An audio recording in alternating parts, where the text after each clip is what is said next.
Entonces, como método para meditar y comprender las enseñanzas, existen tres pasos. El primero es el de escuchar las enseñanzas, leerlas. Y eso sería como ser receptivo a las enseñanzas. El segundo paso es recordarlas, o sea, tener la memoria y retenerlas con claridad, sin distorsión, para poder reflexionar, ¿no? Esto es entender los porqués. El primero sería el qué, ¿no? Bueno, primero las enseñanzas, el qué. Después el por qué. Y eso es a través de elaborarlo. Usualmente uno hace este camino de elaboración, de masticar las enseñanzas, de reflexionarlas, y le va consultando a su maestro o a sus maestros, y vas indagando y volviendo a escuchar las enseñanzas, a volver a reflexionar. Y la otra parte, y es probablemente fundamental, sí, una de las más importantes, sino las tres son importantes, integrarla. Integrarla, y en esto se usa la meditación. Esta parte es hacer la carne, volverla una experiencia. Cuando pasa a meditación, esto se llama realización, o sea, que, que esa es donde esa enseñanza salió como de un mundo conceptual, se vuelve como un cambio de percepción, un cambio de punto de vista, por decirlo así. Entonces, como cambié el punto de vista a través de una experiencia no conceptual, cambió todo, ¿no? Esto sería el cómo, ¿no? El qué sería la enseñanza, esto sería el análisis y la reflexión sería el por qué, y el cómo es esta meditación, es donde lo llevo a la carne, donde lo hago experiencia. Entonces, por ejemplo, sentarse a meditar sin haber escuchado y reflexionado las enseñanzas, dicen que es como ser un hombre ciego. Y un hombre ciego que quiere llegar a un lugar. Y está solo, ¿no? Entonces no tiene forma de llegar. Y cuando uno escucha las enseñanzas, las reflexiona, pero no medita y no las vuelve experiencia, no las lleva a los procesos de acción, entonces es como, se dice que es em, como poder ver, pero no tener piernas para llegar al lugar. Entonces tampoco se puede. Hablamos un poco de los preliminares, que es esta bodhicitta convencional, que nos enseña la ley de causa y efecto, sobre la impermanencia, la importancia de reflexionar sobre la impermanencia, eh, habla de las virtudes, de este camino, de elaborar estas 10 perfecciones, del karma, de la existencia del sufrimiento, las 4 nobles verdades.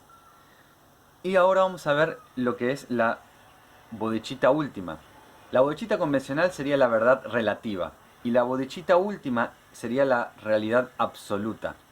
Y esta verdad absoluta o realidad absoluta a la que uno llega a través, digamos, del estudio del yo, a través de este método de investigación que nombré anteriormente, sobre escuchar las enseñanzas, reflexionar, analizar y meditar. En este análisis finalmente, o sea, de hecho en el Sutra de los Kalamas, Buda decía, no crean, o sea, mastiquen lo que escuchan, ¿no? Procesenlo, no lo crean porque lo dijo el más sabio de todos, no lo den por hecho porque esté en un escrito sagrado, no lo den por hecho.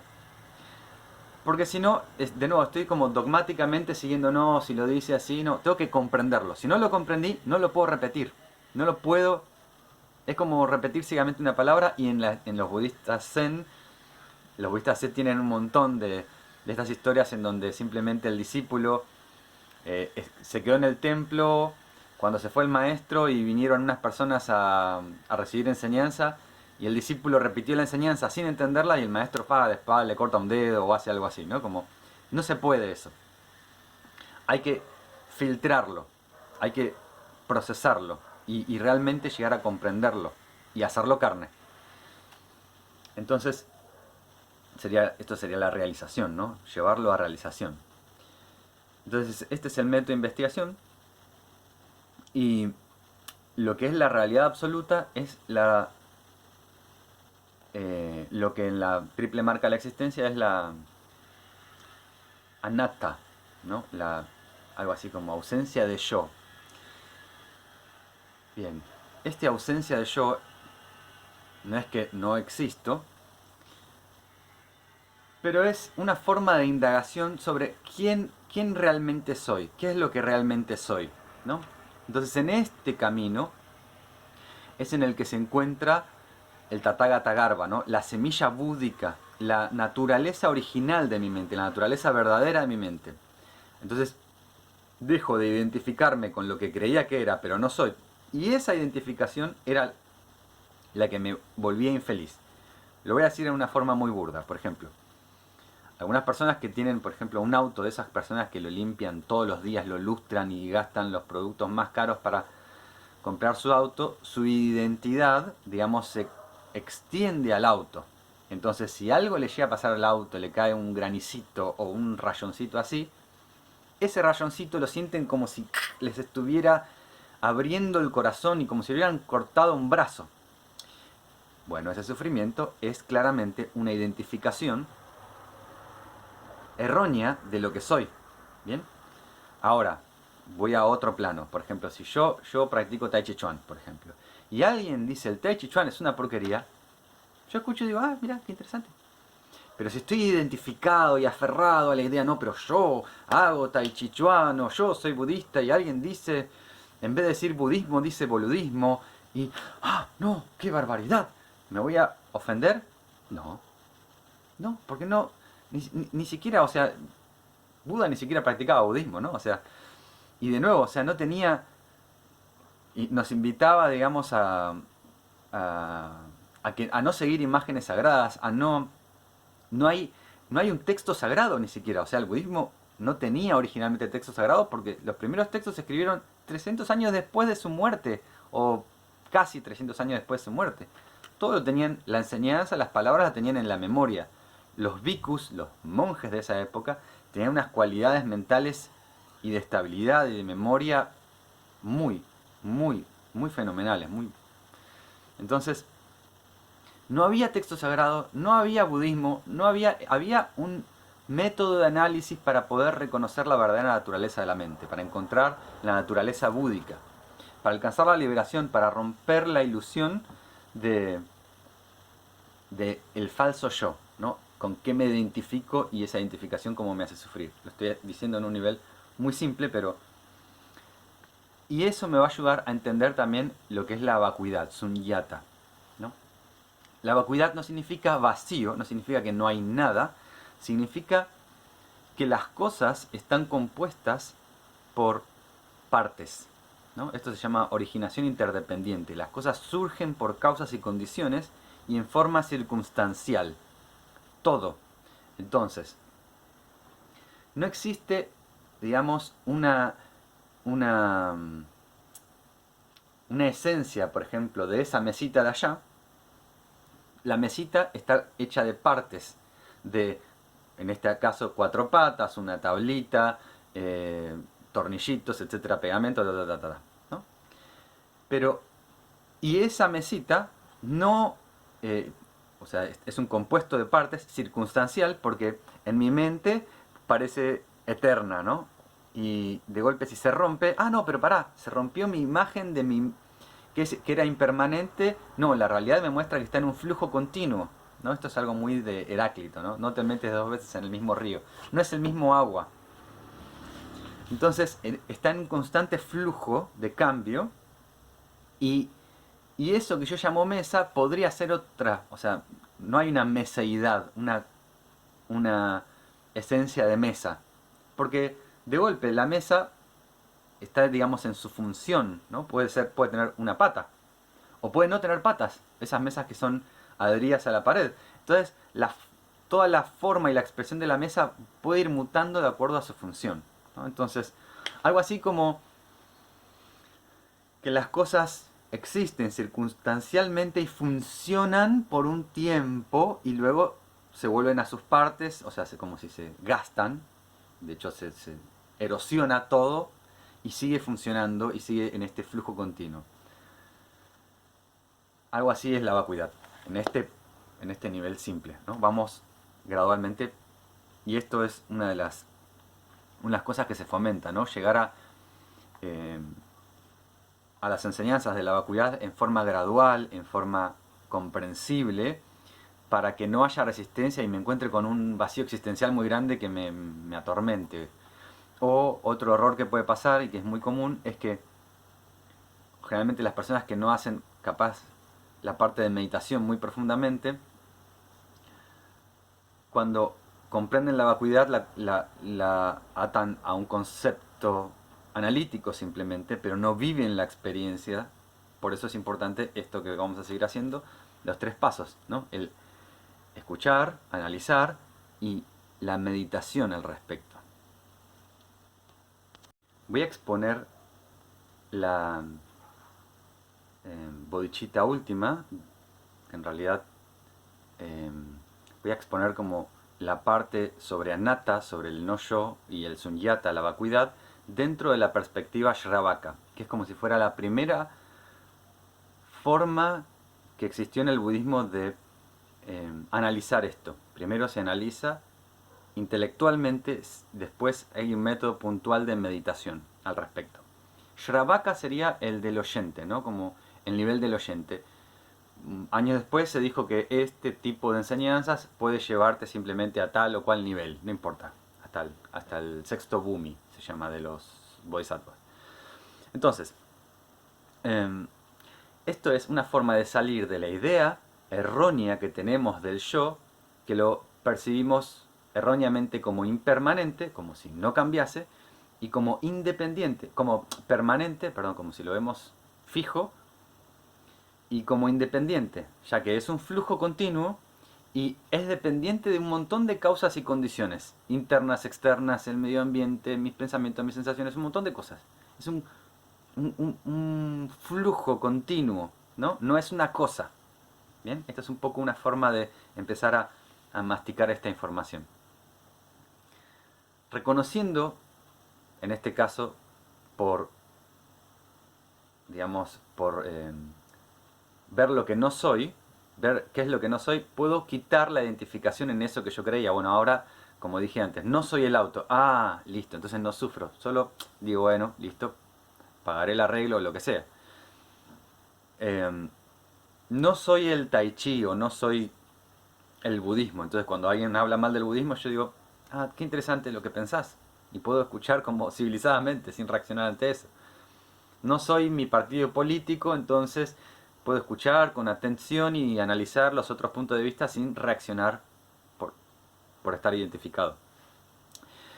Bien, entonces, en esta instancia se utiliza el ejemplo, es un ejemplo anterior al budismo, pero bueno, el budismo lo toma, que es un hombre que va cerca de su casa, caminando por la noche, ve una serpiente y se aterra. Y sale corriendo y lleno de miedo y pánico y su corazón late fuerte y vuelve. A la noche siguiente, por la misma zona, ve de nuevo la serpiente, se aterra y sale aterrado y así sufriendo. Todas las noches se encontraba con la serpiente. Un día va con una lámpara, alumbra y ve que era una soga enrollada. Nunca existió la serpiente y era su ignorancia, su percepción errónea de lo que era la cosa lo que le hacía sufrir. Es un poco esta idea, ¿no? Nuestra percepción errónea de lo que es el yo es lo que nos hace sufrir. Nuestra identificación con algo que no es. Entonces, para esto, en esta instancia de Shravaka, esta forma de analizar de Shravaka, del oyente, se analizan los 5 skandhas. Y hay varios textos en los que se habla de los 5 agregados, o 5 apilamientos, 5 grupos, ¿no? El primer grupo sería la forma, ¿no? La forma y nombre. Forma y nombre es un apilamiento, es un conjunto, ¿no? O sea, mi forma está compuesta de ojos, de pelo, de esto, del otro, bueno. Entonces se hace una indagación real y concreta, bueno, ¿en qué estoy yo? ¿En qué parte? ¿En cuál de las partes? Y Buda empieza en texto diciendo, bueno, si te cortan la mano, seguís siendo vos, si te cortan el brazo, seguís siendo vos, entonces no estás ni en la mano ni en el brazo. Y así, si te cortan la cabeza, seguís siendo vos, y así, parte por parte. O incluso ahora con la ciencia ficción, si me trasplantan el cerebro a otra persona, ¿sigo siendo yo? Toda este análisis atómico de esto llega finalmente a, incluso, ahora voy a nombrar un ejemplo sobre el cerebro, pero esa investigación en el cual uno tiene que reflexionar, bueno, ¿dónde estoy, dónde está mi yo? En algunas personas hasta está en la ropa, o sea, cuando se mancha la ropa lo sufren porque la identificación errónea está con eso, está con mi prestigio, con mi auto, con mi club de fútbol. Bueno, cuando ya se empieza a aflojar eso, la primera parte, digamos, del camino, de las virtudes y esto, ya naturalmente empieza a aflojar esas identificaciones. Lamentablemente algunas corrientes capaz muy dogmáticas de budismo empiezan a generar de nuevo, una cosificación de la práctica, en donde no, yo soy un practicante budista, yo soy un practicante, y generan un falso yo de nuevo, un nuevo aferramiento. Bueno, es un aferramiento capaz social que generaría tal vez una sociedad, digamos, con una moral, con mucha moralidad, lo cual estaría bueno, poner no sería tan grave, pero no es el objetivo del camino, ¿no? No es el objetivo. Entonces, el objetivo es alcanzar la liberación de esta percepción ilusoria. Observo las partes, observo que yo no soy el nombre, o sea, me puedo cambiar el nombre y sigo siendo, hay un yo, ponele, que sigue existiendo, por decirlo así. Entonces analizo, no estoy en el yo, no estoy en el cuerpo, perdón. Y está bueno nombrar esto. Antonio Damasio, en su libro El error de Descartes, habla de un hombre, después se encontraron muchos más casos, que estaba picando en una mina de carbón, le da a una cosa de gas, a un espacio de gas, y el pico le rebota en la cabeza y le quita, creo que 2/3 de la masa encefálica, 2/3 del cerebro. Entonces, el tipo sigue, se para, bueno, se desmaya, se para, queda, no lo podía creer nadie. Bueno, después mucha gente a lo largo de la historia le pasó que tuvieron accidentes en donde les falta, y yo he visto un montón de casos donde le falta parte importante del cerebro y siempre una parte distinta. Y las personas siguen y funcionan.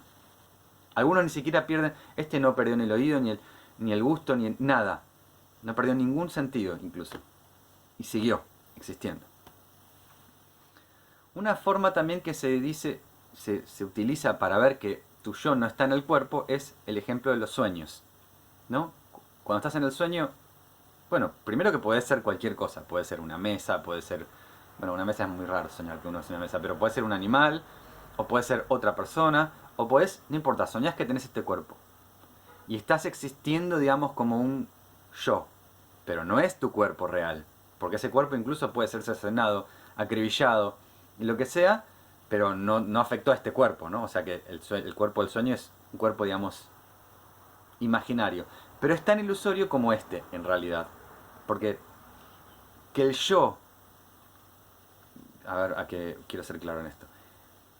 Que el yo este cuerpo, es yo, es tan real como que el yo es el cuerpo del sueño.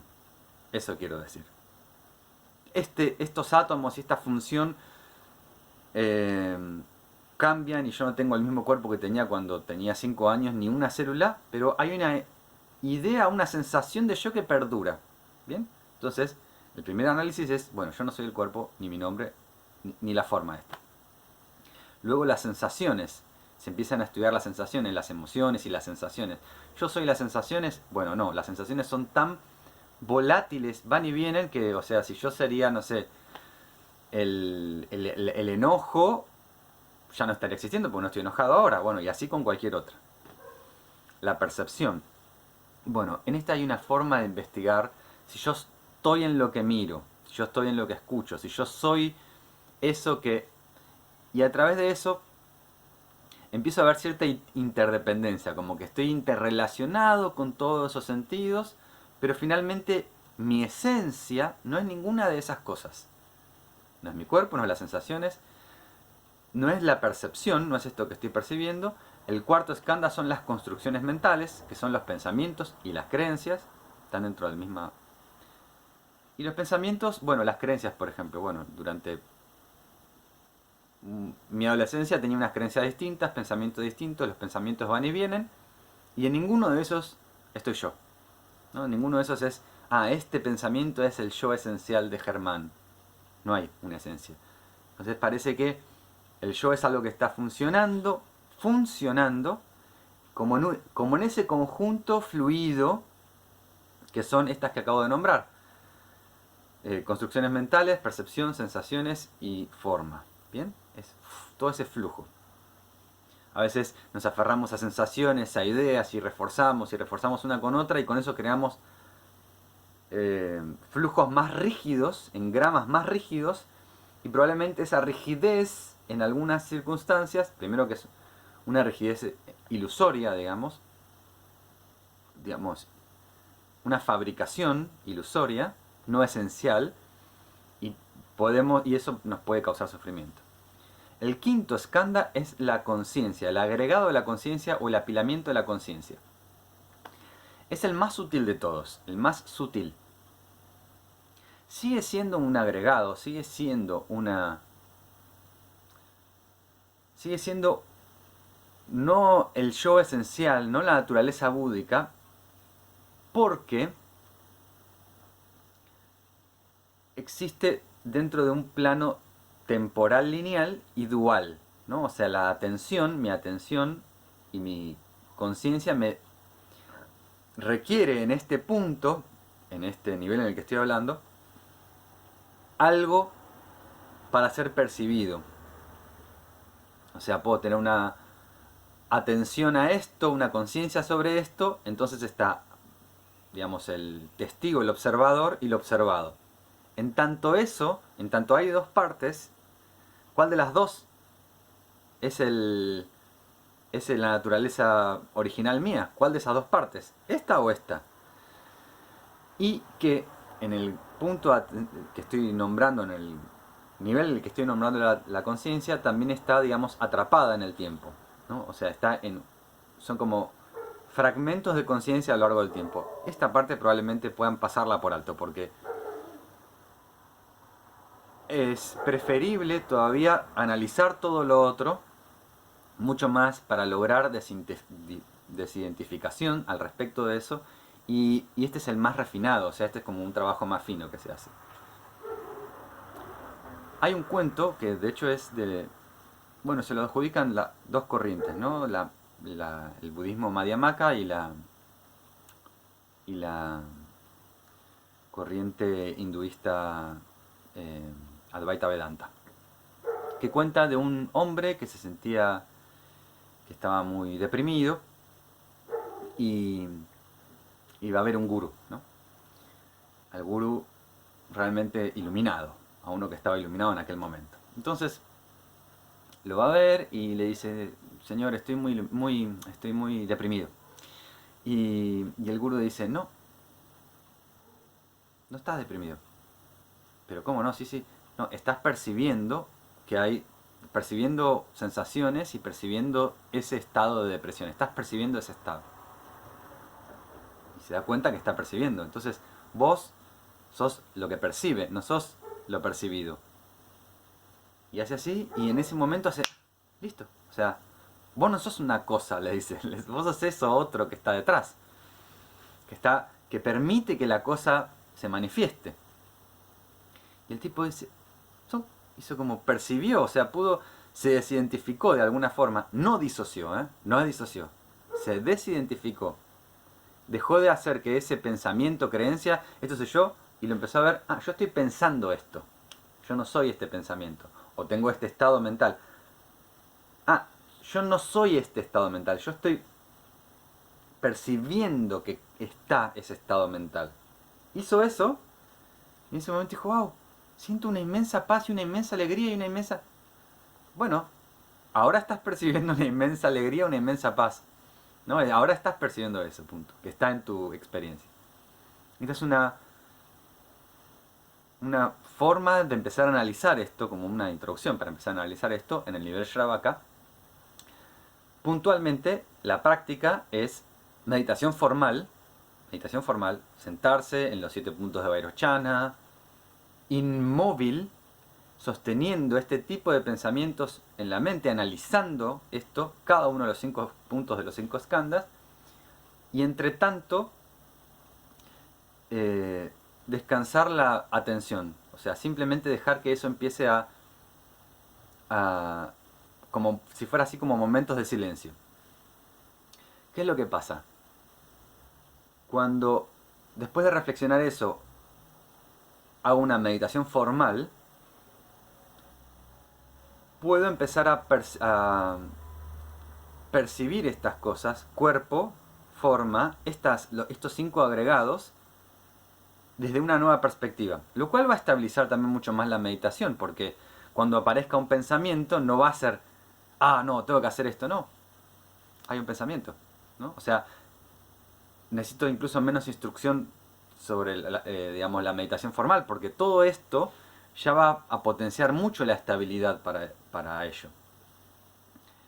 Independientemente de este tipo de meditación, es necesario previamente generar meditaciones, las mismas que dijo Buda, ¿no? Las de concentración, para poder estabilizar incluso a la hora de reflexionar, ¿no? Sin que mientras esté reflexionando digo, ah, esto es como la película de Buscando a Nemo. No, ¿no? Ahí se me fue la mente. Y también para estabilizar en las ausencias de atención. Eso es importantísimo. Y es muy común. El error del meditador, el error más básico del meditador es cuando cae en el vacío, ¿no? Es cuando cae en... No, eso es no percepción. Eso se llama sopor. Cuando te dormiste. No, tiene que haber una atención continua para poder estar en el, como percibiendo, por decirlo así, ¿no? Gracias.